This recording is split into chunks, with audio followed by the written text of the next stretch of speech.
Our first movie at Warner Brothers was a pitch, an idea that I bought, which turned into The Hangover. And we did, since we've been at Warner Brothers for about 5 years, we did Hangover, Due Date, Hangover 2, Project X, and now we're getting to start Hangover 3 in September.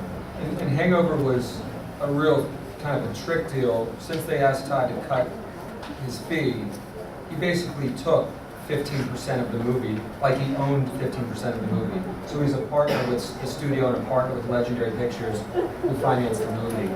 So by cutting his $7 million fee and risking making nothing, he ultimately made probably about $60 million on Hangover 1 by taking the risk and making it himself.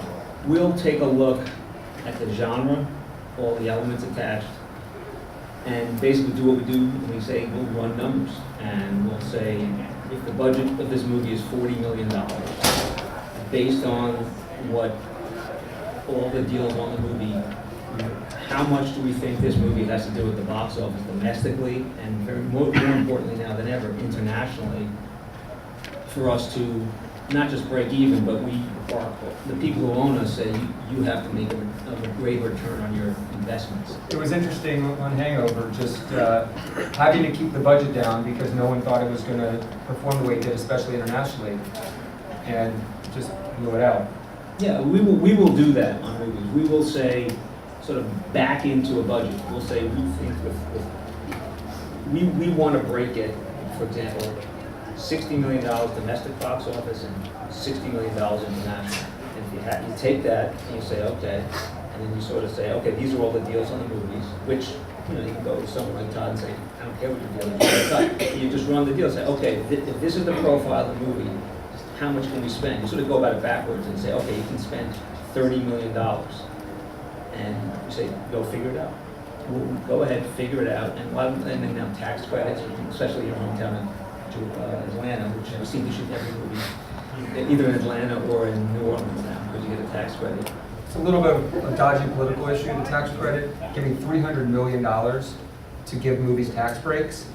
They did the research, ends up bringing in $2 billion to the economy in terms of the amount of jobs you're creating, staying in California because of everything you're purchasing, but still it's just a perception issue. On Due Date, we shot the first month in Atlanta, got a 30% rebate, shot the second half in New Mexico, got a 30% rebate. So the rebates, they basically want you to shoot in their state so bad that every dollar you spend there, they give you 30% back. So we literally left with a check for $5 million. Like, thank you for coming and playing, here's your check. What was it about the pitch for The Hangover that made you buy? All these scripts I read were all very generic in that it was friends getting married, friends drive to Vegas, friends go to a strip club, friends go to a nightclub, these crazy things happen, and it was just the same thing every script. So when Lucas and Moore came in and said we want to do a bachelor party movie, but we don't ever want to see the bachelor party, I was like, interesting, and they pitched it as this investigation, this amnesia movie where the groom goes missing, and it was such a twist on a generic idea, but the twist made it so interesting. So it was that made it worthwhile.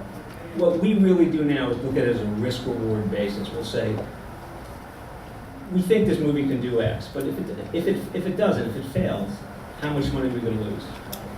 Or, on the other side, if it really just blows it out, how much can we make? And you sort of look at the range. And if it's a big range and there's a lot of upside, you say, we'll take the risk. But if you sit there and go, even if this movie is perfect, and it's as good as it can be, and everything goes right, and you can only make a little bit of money, but if you miss, you could lose in time, the movie won't get made. And that's sort of, in a nutshell, how we look at it.